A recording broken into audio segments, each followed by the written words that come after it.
오늘은 밤이 깊을수록 더 찬란한 주의 영광, 밤이 깊을수록 더 찬란한 주의 영광이라는 제목으로 하나님 말씀 전하고자 합니다.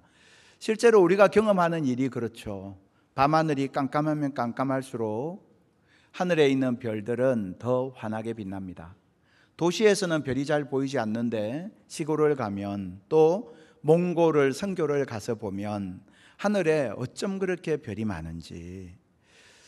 세상의 빛들이 많이 있으면 별이 잘 보이지 아니합니다. 그런데 세상의 빛들이 다 사라지고 나면 하늘에 이전부터 있었던 그 별이 더 선명하게 보이는 거예요. 우리가 세상의 빛 따라 살아가는 인생은요, 언제나 위태롭습니다. 세상의 빛이란 것은 오늘 있다가 내일 없어지고요, 오늘 뜨거운 것 같은데 내일 되면 꺼져버리는 게 세상의 빛이고, 그러나 하나님 안에 있는 복음의 영광의 광채는 나의 상황과 시대를 떠나서 언제나 동일하게 그 자리에서 우리와 함께 하시는 줄 믿습니다.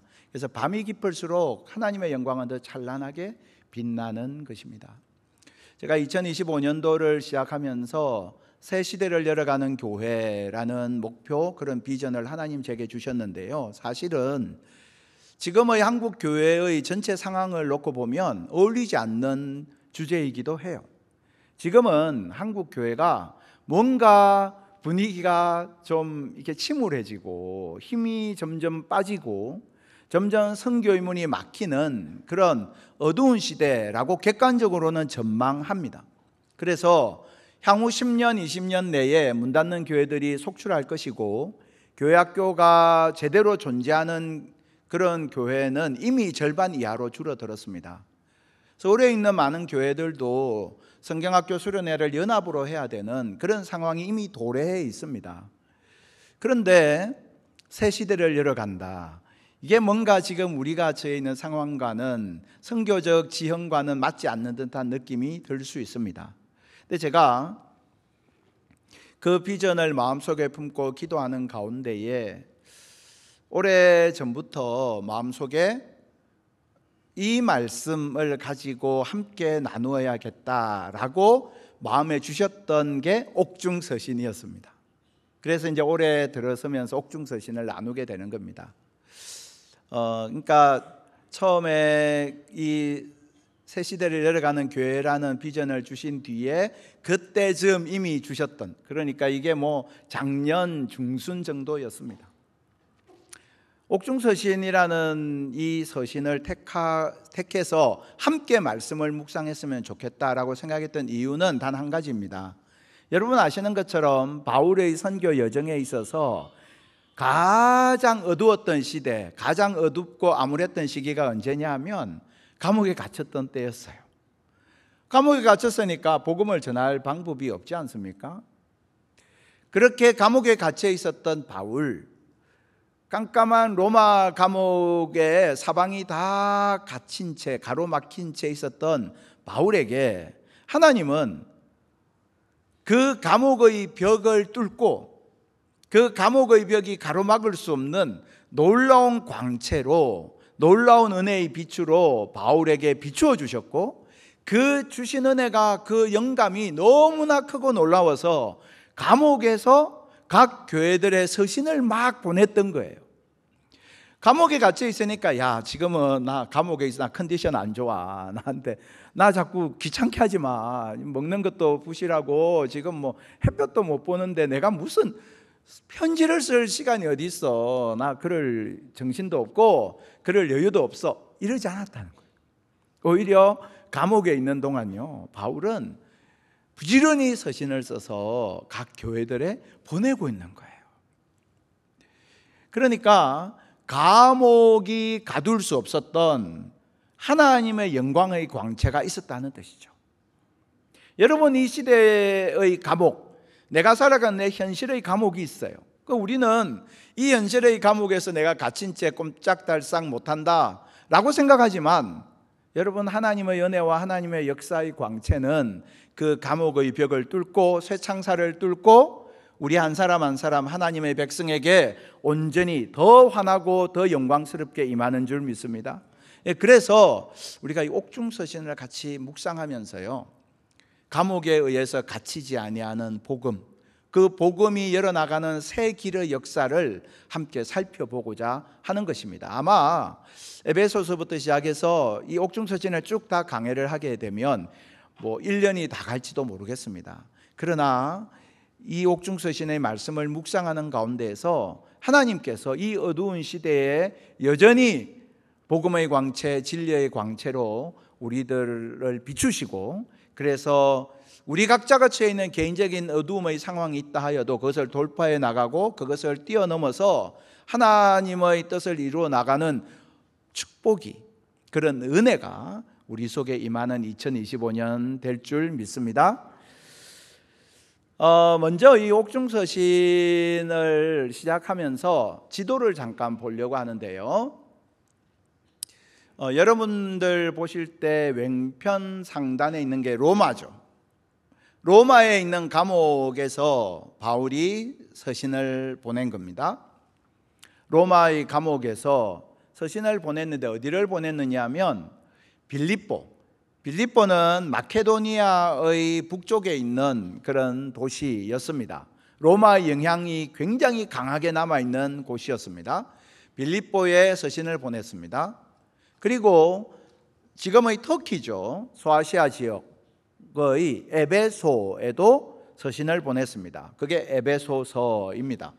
그리고 에베소보다 밑에 있는 작은 그런 성읍이었던 골로새에도 서신을 보냈는데 그것이 골로새서이고, 골로새에 있었던 교회의 지도자 빌레몬에게 보낸 서신이 있어요. 그것이 빌레몬서입니다. 그러니까 로마 감옥에 갇혀 있던 바울이 저 각각의 교회들에 보낸 서신, 그것을 옥중서신, 감옥에서 보낸 서신이라고 해서 옥중서신이라고 이야기합니다. 자, 이번 주부터 이제 에베소서의 말씀을 함께 묵상하려고 합니다. 에베소에 있었던 공동체에 보낸 서신인 것이죠. 그러면 에베소는 어떤 곳이었느냐를 잠깐만 좀 살펴보려고 해요. 에베소는 이 당시에 굉장히 중요한 항구 도시였습니다. 항구라는 말은 어떤 의미입니까? 무역과 상업의 중심지라는 것이죠. 그래서 수많은 무역선들이 오고 가는 곳이었습니다. 상인들이 그곳에 늘 왁자지껄하게 모여있는 장소이기도 했습니다. 타지에 사는 많은 사람들이 에베소에 와서 거주하였고요, 또 그 가운데 여러 가지 교류가 일어났던 곳이 에베소이기도 했습니다. 우리 한국의 역사를 좀 살펴보면 우리 같은 경우에 1883년도에 인천의 제물포항이 개항을 하게 되죠. 그리고는 그 제물포항은 일본 상인, 청나라 상인, 그리고 서양 사람들이 출입하는 중요한 관문이 됩니다. 그래서 여러분 아시는 것처럼 1884년에 의료 선교사 알렌이 제물포항으로 입국하게 되고요, 그리고 미국 북장로 교회하고 감리교회에서 보냈던 언더우드 아펜셀러 선교사가 1885년에 제물포항으로 들어오게 돼요. 그러니까 제물포는 그런 곳이었습니다. 그래서 외국 사람들을 만날 수 있고 또 그곳에서 굉장히 국제적인 그런 분위기를 가지고 있는 곳이기도 했습니다. 저는 이제 고향이 부산인데요, 부산에도 제가 살았던 집에서 조금만 가면 항구가 있었어요. 그래서 부두가 있었어요. 부두가. 제가 지금도 기억이 나는 게, 친구들하고 이렇게 놀다가 좀 심심하면 부두에 놀러를 갔었어요. 부두에 놀러를 가면 이 부산에 입항한 선원들이 있어요. 그래서 이렇게 다 이 부산에 도착하고 나서 바깥에 돌아다닌단 말이에요. 그러면 이제 그 선원들한테 막 쫓아가요. 가서 이제 그 앞에 딱 서서 손을 딱 내밀고 제가 이야기하는 거예요. Give me $1 please. 외운 거예요. 그걸 쓸 줄도 모르지. 초등학생이 뭘 쓸 줄 압니까? 그냥 외운 거죠. 그냥 외워서 그래도 제가 그래서 친구들이 해라고 해갖고 가서 Give me $1 please 이렇게 했어요. 그러면 그분들이 동전을 이제 줘요. 그러니까 그거 들고 받았는데 이게 $1인지 뭐 제가 알 수가 있어야죠. 여하튼 주니까 너무 좋아서 그걸 가지고 친구들하고 막 서로 야 이게 $1다 뭐 아니다 뭐 막 그렇게 막 했던 기억이 나요. 제가 한 몇 년 전에 캄보디아에 의료 선교를 이제 우리 선교팀하고 같이 간 적이 있는데 갔더니 정말 아이들이 막 몰려드는 거예요. 그때 제가 제 어릴 때 생각이 그렇게 나더라고요. 아, 그래 나도 어렸을 때 그랬지. 그 당시에 외국 사람 보는 거는 정말 힘든 일이었는데 부두를 가면 그곳에서 외국 사람 보는 거예요. 와, 사람이 얼굴이 시커멓네. 사람이 털이 많네. 사람이 왜 한국말을 못해? 막 이게 정말 이해가 안 되었던 그런 기억이 나요. 에베소가 그런 곳이었습니다. 에베소는 각지의 사람들이 다 모이는 곳이었습니다. 그 말은 어떤 의미일까요? 한 사람이 있다는 것은 그 사람 뒤에 그 사람의 배경이 되는 문화가 있다는 뜻이고 종교가 있다는 뜻입니다. 여러 타지에서 모인 사람들이 모인 그 에베소는 그런 면에서 그 당시 세계 곳곳의 문화와 종교가 모여 있는 곳이었습니다. 그래서 그 에베소에는 참으로 많은 이방인들, 소위 유대인의 관점에서는 이방인이죠. 그들이 모여 있는 곳. 그 에베소의 분위기를 보여주는 굉장히 대표적인 건축물이 아데미 신전인데요. 그림을 보여주시면 지금 현재 발굴된 유적의 모습인데요. 저기에 신전의 기둥이 이제 남아 있는데 높이가 18m입니다. 건물로 치면 5층, 6층 정도의 높이, 어마어마한 높이의 기둥이에요. 그리고 남아 있는 그 토대, 기초석들을 바탕으로 해서 복원도를 그리면 저런 모습인데요. 저 신전의 너비가 대략 2,000평 정도 되고, 그리고 사용된 재료가 그 당시에 대단히 값비싼 드문 재료였던 흰색 대리석으로 모든 건축물을 다 장식을 했고요. 남아있는 유적들을 보면 저 기둥에도 온갖 모양의 부조들, 조각들이 다 새겨져 있는 대단히 정교한 건축물입니다. 여러분, 우리가 잘 아는 아테네에 있는 파르테논 신전, 파르테논 신전의 2배 규모의 신전이 저 아데미 신전이었습니다. 그래서 고대에 있는 유물 중에서 7대 불가사의 중에 하나가 저 아데미 신전이에요. 엄청난 그런 신전이 세워져 있었던 겁니다. 그 말의 의미가 무엇이겠습니까? 아데미 신을 숭배하는 사람들이 그만큼 많았다는 거죠. 그 도시 전체가 아데미 신전을 숭배하는 우상 숭배의 도시였다는 것이죠. 거기에 살았던 사람들이 오랫동안 그 우상 숭배의 습관 속에 살고 있었다는 거죠. 실제로 아데미 신전이 지어지는데 얼마나 시간이 걸렸느냐? 120년이 걸렸어요. 그러니까 그 에베소라는 곳은 그런 이방신을 섬기는 종교와 문화 영향이 대단히 오랫동안 지속되었던 곳이었고, 그곳에 모인 사람들의 혈통도 대단히 다양했다는 뜻입니다. 그곳에 바울이 복음을 전했던 거예요. 그리고 그 복음을 받아들인 사람들이 교회를 이룬 거예요. 상상을 해보십시오.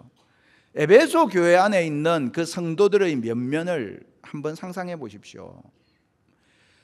각각의 출생지가 다르고, 각각이 가지고 있는 문화가 다르고, 각각이 가지고 있는 종교가 달라요. 그런데 예수 그리스도의 복음 앞에 회심을 하고 그냥 모인 거예요. 근데 사람이요, 그 사람 속에 있는 자신의 오래된 습성, 이게 금방 바뀌지 않고 자기 안에 있는 문화가 금방 바뀌지 않습니다. 그러니까 같은 교회 공동체 안에 있지만 이방인 출신의 교인하고 유대교 출신의 교인은요, 대단히 다른 정서와 삶의 방식을 가지고 있었다는 것이죠. 어떻겠습니까? 그러면 그 안에 긴장과 갈등이 당연히 있겠죠. 그게 에베소 교회가 처한 상황이었다는 말입니다. 자, 그 에베소 교회에 바울이 서신을 보냈습니다. 바울은 자신의 처지를 이렇게 말하고 있습니다. 에베소 3장 1절에 너희 이방인을 위하여 갇힌 자 된 나 바울. 그러니까 바울이 지금 어디를 보고 있죠? 이방인을 보고 있죠. 그러니까 실제로 이 에베소 교회에서요, 유대인의 비율에 비해서 이방인의 비율이 많이 있었어요. 그러니까 그 이방인 선교를 위해서 그가 헌신하고 있는데, 그리고 이 복음을 더 멀리 전가하기 위해서 로마까지 왔는데 갇혀 있는 거죠. 바울 입장에서는 얼마나 화가 날까요? 바울은 아마 내가 로마에 가면, 하나님이 로마로 가라 하셨으니까 로마로 가면 복음을 전할 수 있는 여건이 다 조성되어 있을 거라고 생각했는데 웬걸 로마에 가자마자 갇혔어요.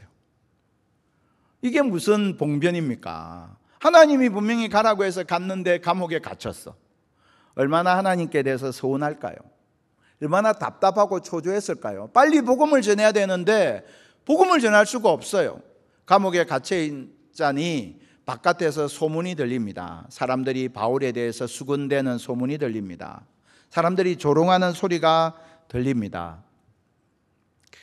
그러니 얼마나 마음이 초조했을까 능히 짐작할 수 있죠. 바울은 굉장히 논리적인 사람이었습니다. 여러분, 우리가 요즘 너 T야, 너 F야 이런 말 뭐 많이 하잖아요. 사고형이야, 감정형이야 뭐 이런 말 많이 하잖아요. 바울은 전형적으로 T였어요. 대문자 T.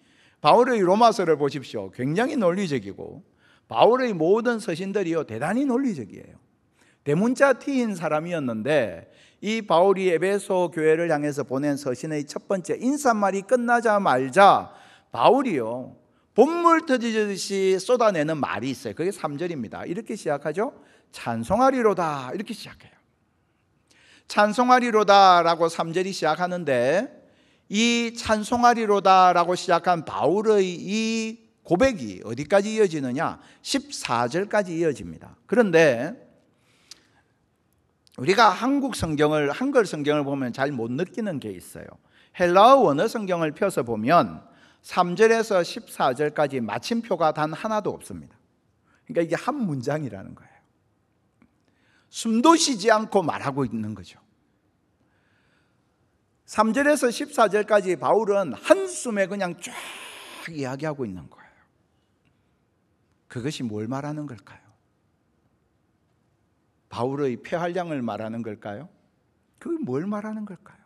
바울 속에 있었던 그 감격, 그 감동, 바울의 심장이 터질 것만 같이 그 뜨거운 감격이 바울 속에 있었다는 뜻이죠.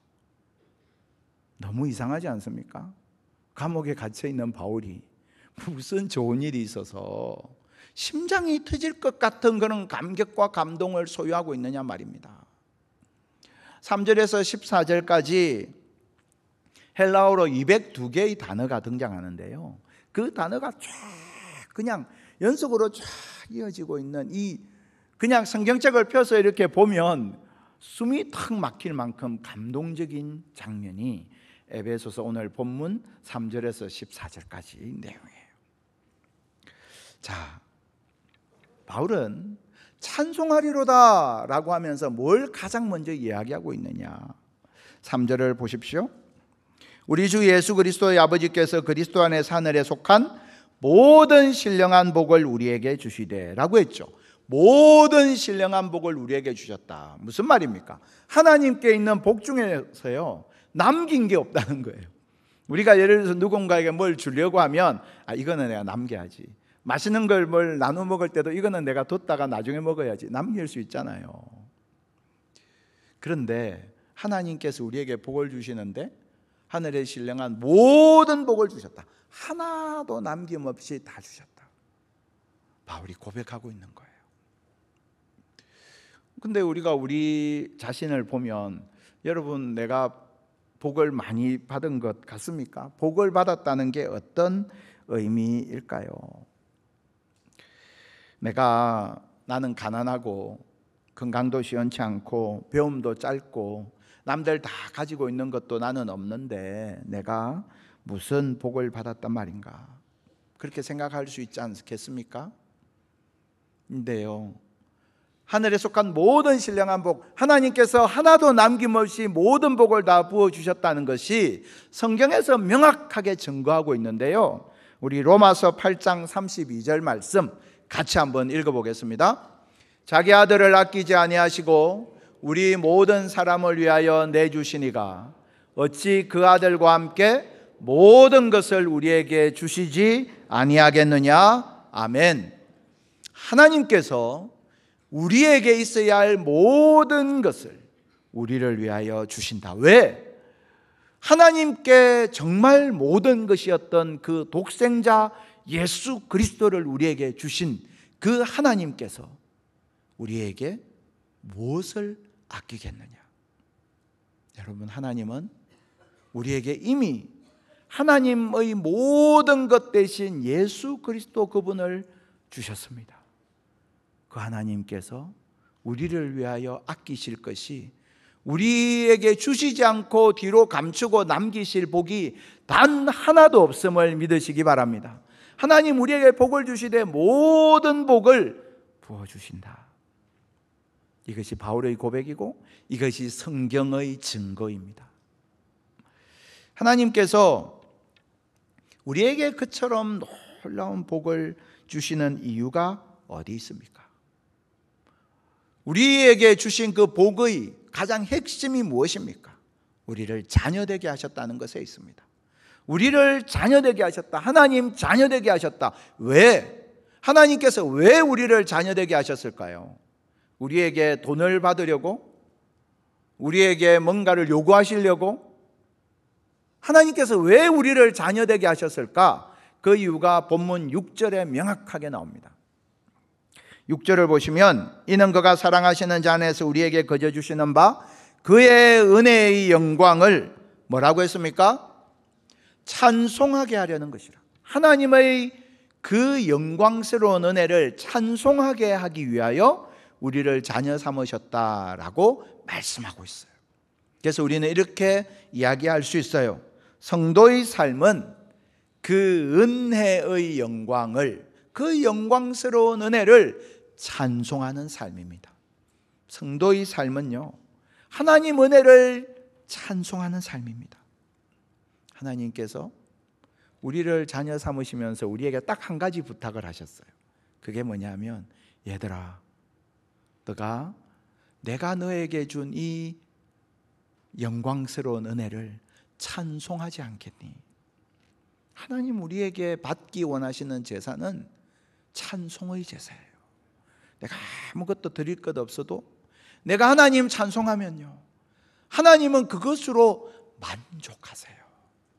근데 여러분, 우리가 하나님께 대한 찬송이 없고 원망과 불평을 하면서 헌금을 아무리 많이 해도, 내가 늘 원망하고 불평하고 하나님을 높이지는 않으면서 아무리 교회에 충성하고 일주일 내내 교회 와서 봉사해도 내 입술에 하나님께 대한 찬송이 없고 내 마음에 하나님께 대한 그 은혜에 대한 감사가 없으면, 하나님은 우리가 하나님을 내 입술로 찬송하고 내 마음이 주의 은혜에 대한 감사로 뜨거워질 때까지 기다리시는 거예요.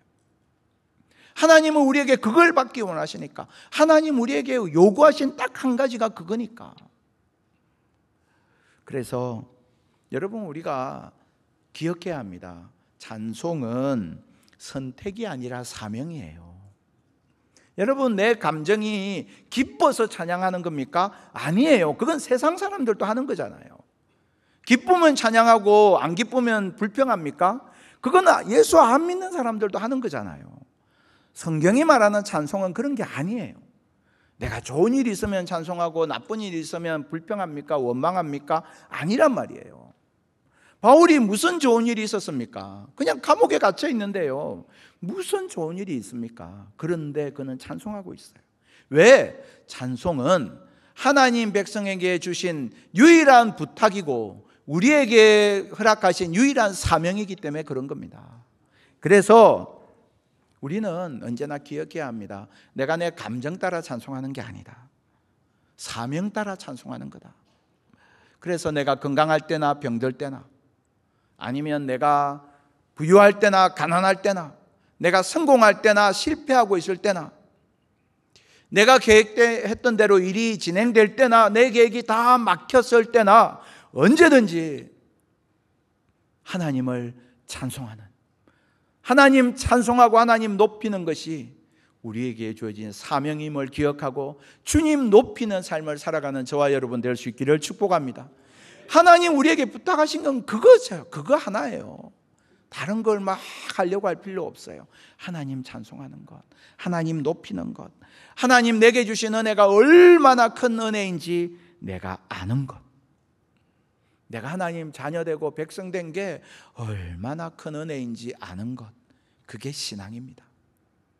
교회를 오래 다니면 신앙생활하는 걸 당연하게 생각해요. 아닙니다, 여러분.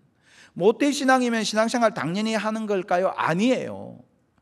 여러분, 우리에게 하나님 은혜 주시지 아니하시면 우리가 예수 믿을 방법이 없어요. 왜냐하면 우리는 근본적으로 죄를 향해서 달려가는 존재, 죄의 지배하에 있는 존재였기 때문에 그렇습니다. 그런데 하나님께서 십자가 연애로 우리를 주께로 향하게 하셨으니까 지금 우리가 예수를 믿는 거예요. 그러니까 내가 예수 믿는 게 내가 잘나서도 아니고 내가 혈통이 좋아서도 아니고 부모 잘 만나서도 아니고 오직 하나님의 은혜 덕분인 줄 믿습니다. 그러니까 내가 예수 믿으면서 내 안에 찬송이 끊어질 아무 합당한 이유가 없는 거예요. 내가 예수 믿는 것만으로도 우리는 하나님을 찬송할 충분한 이유, 차고 넘치는 이유가 있는 것입니다. 그래서 우리를 자녀 삼으신 이유는 6절에 보니까 찬송하게 하기 위함이다. 그리고 나서 이제 12절로 가면요, 뭐라고 말씀하느냐, 우리 6절 12절 비교해서 한번 볼까요? 약간 글자가 많은데 정신을 차리고 좀 볼게요. 6절에서는 하나님의 은혜의 영광을 찬송하게 하려는 것이라, 그죠? 찬송하는 것 이야기를 했어요. 12절로 가서 보면 약간 다른데 보십시오. 그의 영광의 찬송이 되게 하려 하심이라. 내가 하나님의 영광의 찬송이 되게 하려 하심이라. 나라는 존재에 대한 이야기죠. 세 번역에는 영광을 찬미하는 사람이 되게 하시려는 것이다. 나 자신이 하나님의 영광을 찬송하는, 내 삶으로 하나님의 영광을 드러내는, 내 삶으로 하나님의 은혜를 입증하는 삶을 살아가도록 하기 위함이다 라고 말씀하는 거예요. 무슨 말이냐, 내가 입술로 하나님 찬송하는 것 하나님 받으시고 그게 하나님 아들 자녀 삼으신 이유예요. 동일하게 내 삶으로 하나님을 찬송하는 것, 그것이 하나님 우리를 자녀 삼으신 이유라는 거죠. 그래서 이렇게 말할 수 있습니다. 성도의 삶은 그 은혜의 영광을 입증하는 삶입니다. 여러분, 하나님 내게 주신 은혜를 내 입술로 찬송하는 것, 성도의 삶의 첫 번째 사명이라면 두 번째 삶은 그것을 입증하는 거예요. 내 삶으로 하나님을 찬송하는 거예요. 내 삶으로 하나님을 높이는 겁니다. 에베소 교회는 서두에 말씀드렸던 것처럼 유대인과 이방인 출신 그리스도인들이 함께 있는 교회였습니다. 너무 서로 안 맞아요. 생각하는 게 너무 달라요. 언어도 달라요. 전통도 달라요. 너무 안 맞는 거예요. 그래서 그 안에 갈등이 있었어요. 그런데 이 에베소 교회에 그리스도의 영광의 복음이 들어가면서 그들이 어떻게 하나 되고, 그들이 어떻게 그리스도를 머리로 하는 교회 공동체를 세워나가는지가 에베소서에 쫙 등장하고 있습니다. 우리가 에베소서를 묵상하는 가운데요, 그 하나님께서 어떻게 일하시는지를 보게 될 겁니다. 에베소 교회는 그들이 당면했던 가장 큰 문제가 바로 이 부분이었는데요, 그것을 하나님의 영광의 복음의 광채 앞에서 해결하고 나아가고 있는 모습을 우리는 보게 될 거예요. 에베소서에 등장하는 굉장히 중요한 변화예요. 그렇다면 여러분, 우리 자신에게 한번 이 말씀을 적용해 봤으면 좋겠습니다. 밤이 깊을수록 하나님의 영광은 더 찬란하다 했습니다. 여러분, 지금 여러분 현재의 상황이 어떠하십니까? 내가 로마 감옥처럼 갇혀 있는 그런 상황 속에 있으십니까? 도저히 이건 안 돼, 도저히 불가능해 라고 생각되는 장벽을 앞에 두고 계십니까? 여기에서 내가 어떻게 할 수 있는 가능성이 없어. 어떤 변화도 일어나지 않을 거야. 그런 마음과 생각의 감옥에 갇혀 계십니까? 그것은 우리의 생각일 뿐이에요. 하나님의 연애가 임하면, 예수 그리스도의 십자가 복음이 내 삶의 한가운데 임하면 하나님께서 친히 하나님의 일을 이루어 가시고 하나님께서 새 길을 열어 가시는 줄 믿습니다. 여러분, 새 시대를 열어가는 건 우리가 하는 게 아니에요. 하나님께 사시고 우리는 하나님께 순종하는 거예요. 2025년 한 해는 그 하나님의 이끄심에 우리가 순종하는 훈련을 하는 한 해가 되기를 원합니다. 여러분, 각자의 삶에 있어서도 마찬가지예요. 내가 갇혀있는 의심의 감옥, 내가 갇혀있는 원망의 감옥, 내가 갇혀있는 불안의 감옥, 내가 갇혀있는 여러 가지 쓴뿌리의 감옥, 과거의 감옥들이 있다면,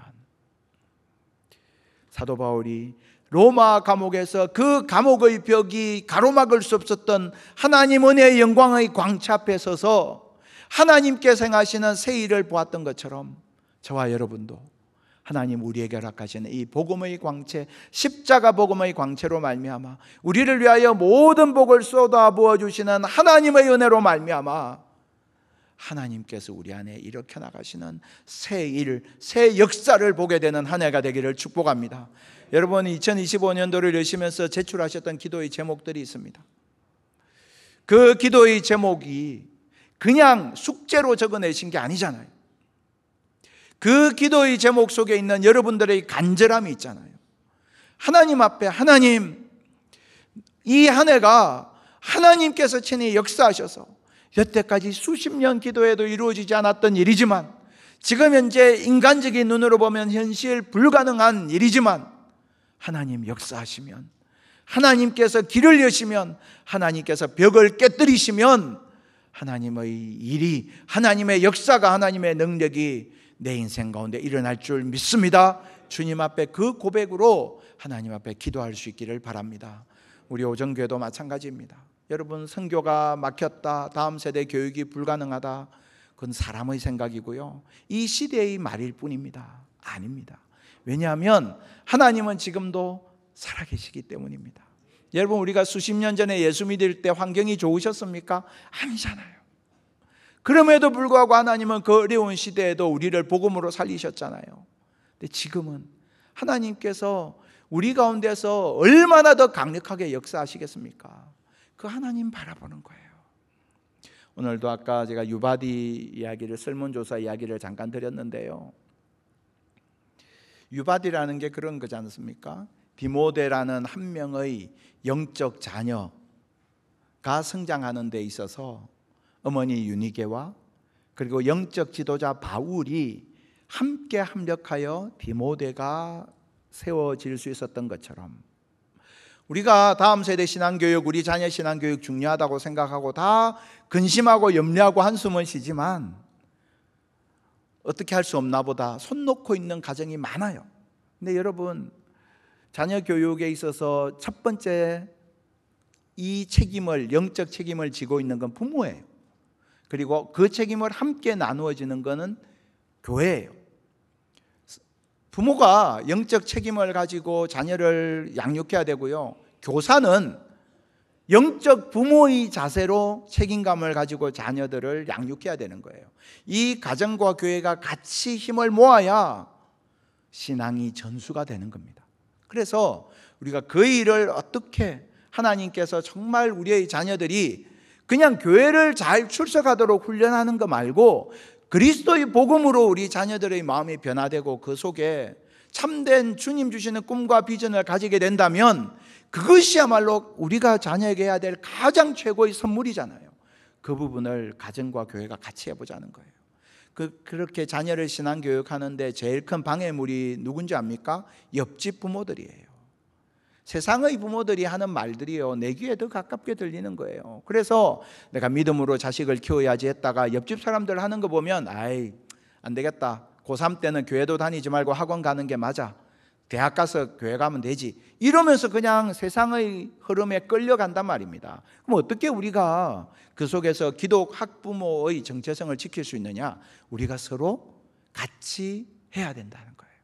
그래서 자녀를 키우는 부모님들끼리 서로 함께 모여서 서로를 위해서 기도하고 또 서로 권면하고 격려하고 각자의 자녀를 위해서 함께 중보하는 그 공동체, 그 소그룹, 그것을 만들어 나가고 그 속에서 부모된 우리도 자라고 우리 자녀들도 살아있는 신앙을 가지게 되는 그 일을 놓고 우리가 지금 작업을 하고 있는 거예요. 그래서 이 자리에 있는 우리 부모님들 꼭 참여해 주시고, 그리고 이게 그냥 하나의 방법론이 아니고 뭔가 시스템을 바꾸자 이게 아니고 우리의 신앙의 태도와 마음을 바꿔야 한다는 거예요.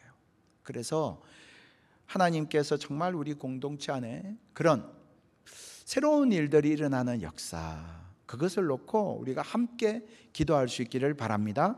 뿐만 아니라 우리 교회 공동체에 속한 많은 믿음의 식구들, 우리가 다음 주에도 재직 수련회가 있는데요, 제가 원래 들어와서 이렇게 보니까 각각 새로 맡은 그 부서들에서 열심히 하려고 애를 쓰는 게 너무 눈에 선명하게 보여요. 그래서 얼마나 감사한지 모릅니다. 우리들이 하나님께서 우리에게 맡겨주신 사명 하나를 감당할 때도, 가정에서 그리고 일터에서 교회에서 그 사명 감당할 때도요, 하나님 주시는 은혜의 힘으로 하나님 바라보면서 믿음으로 감당할 때, 그때에 하나님께서 우리 안에 이 한 해에 놀라운 새 일을 이루시고 내가 생각하지도 못했던 일들이 일어나고 불가능하다고 생각했던 일들이 하나님 안에서는 기적이 아니고 당연한 것임을 목도하게 되는 그런 귀한 은혜가 있게 되기를 축복합니다. 밤이 깊을수록 하나님의 영광은 더 찬란하고 옥문이 닫히면 닫힐수록 하나님의 은혜의 역사는 옥문을 여는 역사라는 것 꼭 기억하고 우리가 이 한 해도 주님 바라보고 승리하는 우리 모두가 되기를 주님의 이름으로 축복합니다.